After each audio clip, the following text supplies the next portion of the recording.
Dans cette vidéo, on va s'intéresser à la physique nucléaire à travers les phénomènes de radioactivité et de décroissance radioactive. On va expliquer ce que tout cela veut dire. On commence par des rappels sur la composition des noyaux atomiques, puisque ça va être la base de ce qu'on va raconter dans la radioactivité et la décroissance radioactive. Un noyau, donc le noyau d'un atome, s'écrit symboliquement à travers cette écriture-là, c'est-à-dire X, la lettre de l'élément chimique correspondant à ce noyau-là, Z, le nombre de protons, donc il s'écrit en bas à gauche, et A, le nombre de nucléons, c'est-à-dire l'ensemble protons plus neutrons à l'intérieur du noyau. Vous avez également vu, notamment en enseignement scientifique de première, que les atomes certains atomes pouvaient se ressembler et sont dits isotopes. Ils peuvent se ressembler parce que, ils appartiennent au même élément chimique, donc c'est la même lettre. Ils ont donc forcément le même nombre de protons, mais ils vont se différencier par un nombre de neutrons, donc un nombre de nucléons qui sera différent, et on parlera d'isotopes. Les isotopes vont avoir pas mal d'importance dans les phénomènes de radioactivité. Alors, en 1896, Becquerel, Pierre et Marie Curie découvrent ensemble que certains atomes ne sont pas stables et que spontanément, au cours de leur vie, ils vont se dégrader, on dit qu'ils vont se désintégrer, en émettant des particules, et ils vont identifier 4 types de désintégration différentes. Un peu plus tard, lorsque ces particules sont étudiées, les transformations nucléaires sont étudiées, Soddy énonce 2 lois de conservation, c'est-à-dire que les transformations nucléaires ne sont pas quelconques, elles doivent respecter des lois de conservation. Première loi, le nombre total de nucléons, c'est-à-dire protons plus neutrons, doit se conserver. Le nombre total, ça ne veut pas dire qu'il y aura le même nombre de protons, le même nombre de neutrons, c'est la somme des deux qui doit être constante. Ça veut dire que des protons peuvent se transformer en neutrons ou inversement.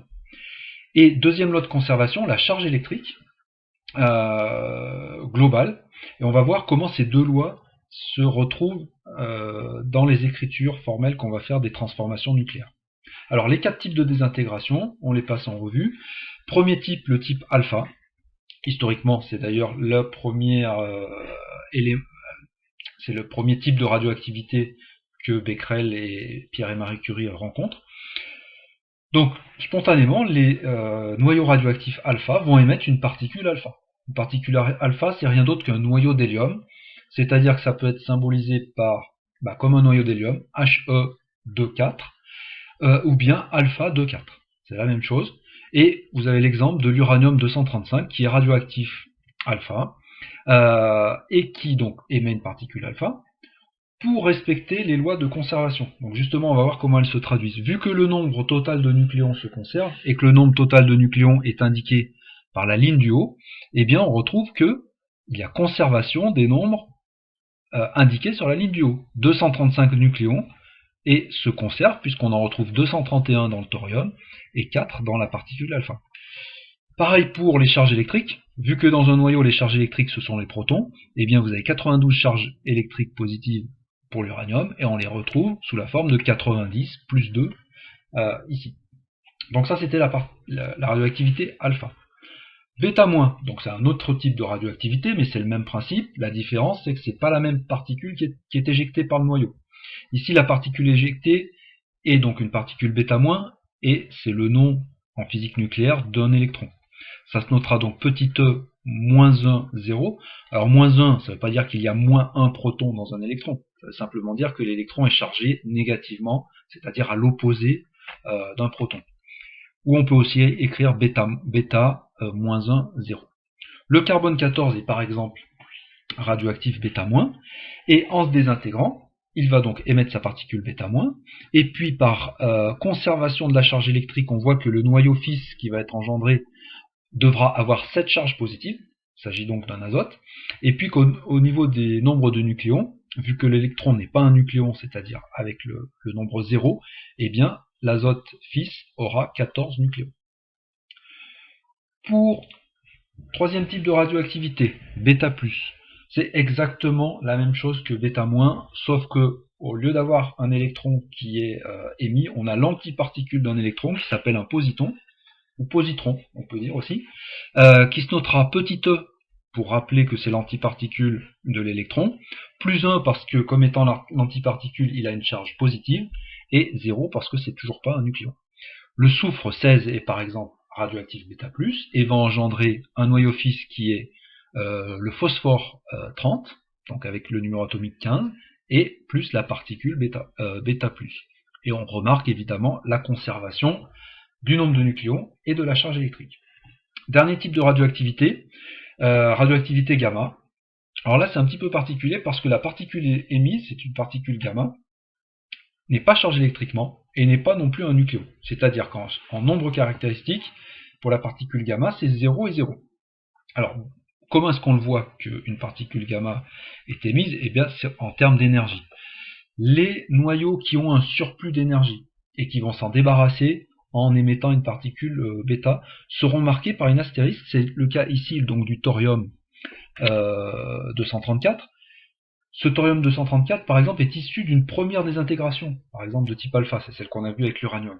Et quand ce noyau thorium fils naît, il naît dans un état excité, c'est-à-dire avec un surplus d'énergie, et il va s'en débarrasser en émettant une particule gamma. Mais pour autant, le noyau va avoir la même composition qu'au départ. C'est vraiment simplement un point de vue énergétique qu'il y a eu une transformation nucléaire. Voilà, alors, tous les éléments radioactifs sont connus, hein, et on peut les reporter sur une carte qui est bien pratique, qui s'appelle la carte NZ, donc qui est présentée ici. Donc vous avez en ordonnée le nombre Z de protons, et en abscisse le nombre de nucléons. Vous avez donc tous les noyaux qui ont été observés au moins une fois. Et le type de radioactivité se regroupe. Vous avez ici la radioactivité orange, qui correspond, on le voit à travers donc les deux axes, ce sont des éléments qui ont un peu trop de neutrons et peut-être pas assez un peu trop de protons, pardon, et peut-être pas assez de neutrons. Ils sont au-dessus de la ligne intermédiaire qui correspond ici au noyau stable. Et donc, leur type de radioactivité est une radioactivité qui va avoir tendance à leur faire baisser le nombre de protons tout en augmentant le nombre de neutrons. C'est justement la radioactivité bêta+.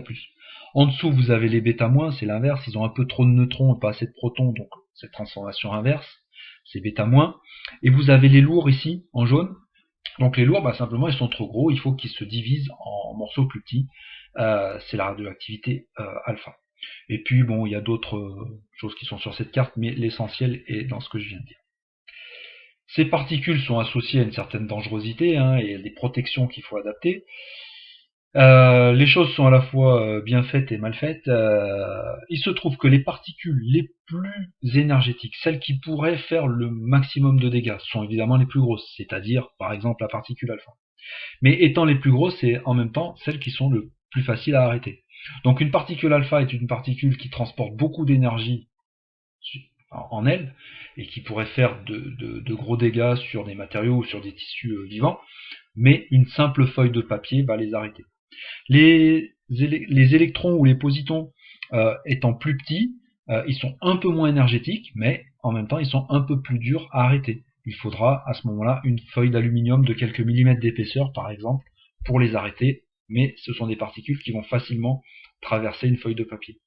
Pour les rayons gamma, alors c'est les moins énergétiques de tous, ils sont quand même très très énergétiques, hein, mais à comparer, ils le sont moins que les autres, mais par contre, il n'y a pratiquement rien qui les arrête, et c'est ça qui les rend très dangereux. Il faut 1 mètre de béton ou plusieurs centimètres de plomb pour les arrêter. Alors, on va s'intéresser maintenant à la manière dont une population de noyaux radioactifs évolue dans le temps, et c'est ça qu'on va appeler la décroissance. La décroissance d'une population de noyaux radioactifs repose sur deux phénomènes. D'abord sur la notion d'activité. On va voir que l'activité correspond au rythme de décroissance. Et puis, une deuxième chose qui va intervenir, c'est le caractère aléatoire de ces désintégrations.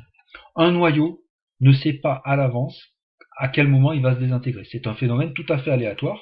Chaque noyau va se désintégrer à un moment donné de sa vie, mais on ne peut pas savoir à l'avance.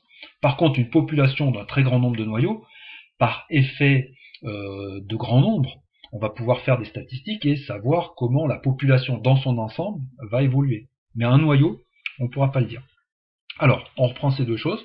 Première chose, l'activité. L'activité, c'est le nombre de particules que la population radioactive va être capable d'émettre chaque seconde.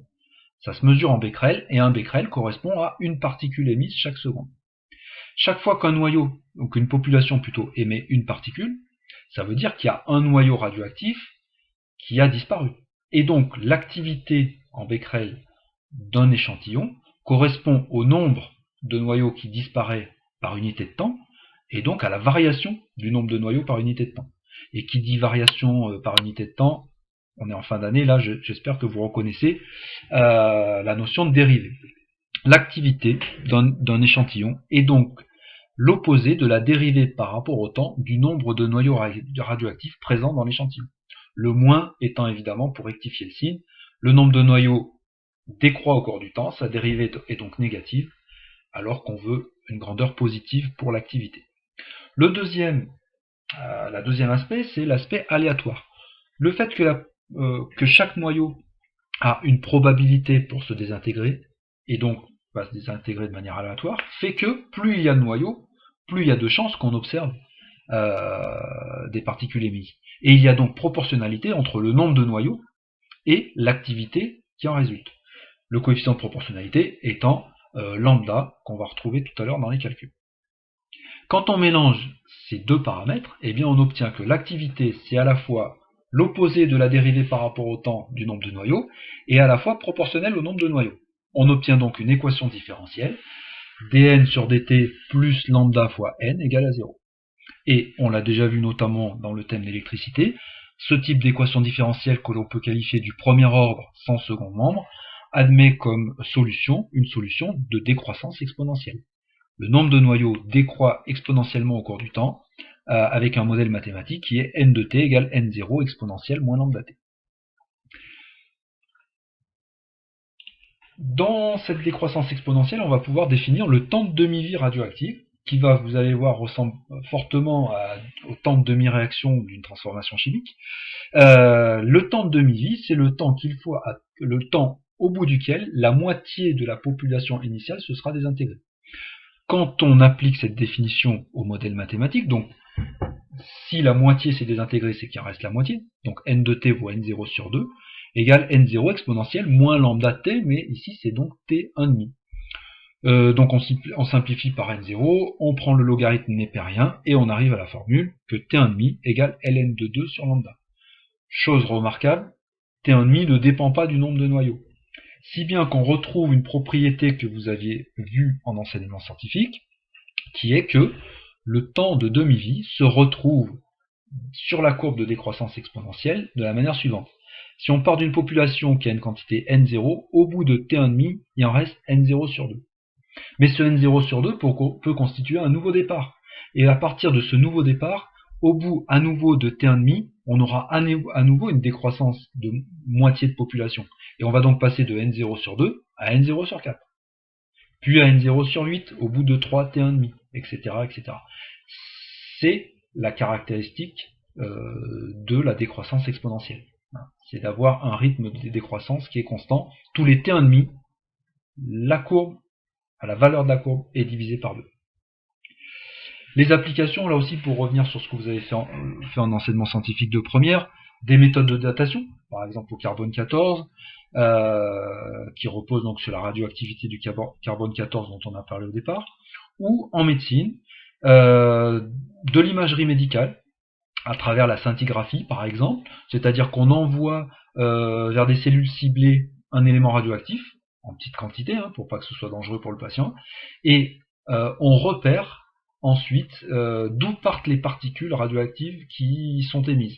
Et en repérant d'où elles partent, on arrive à cibler par exemple des tumeurs qui ont tendance à emmagasiner ce qu'on leur envoie.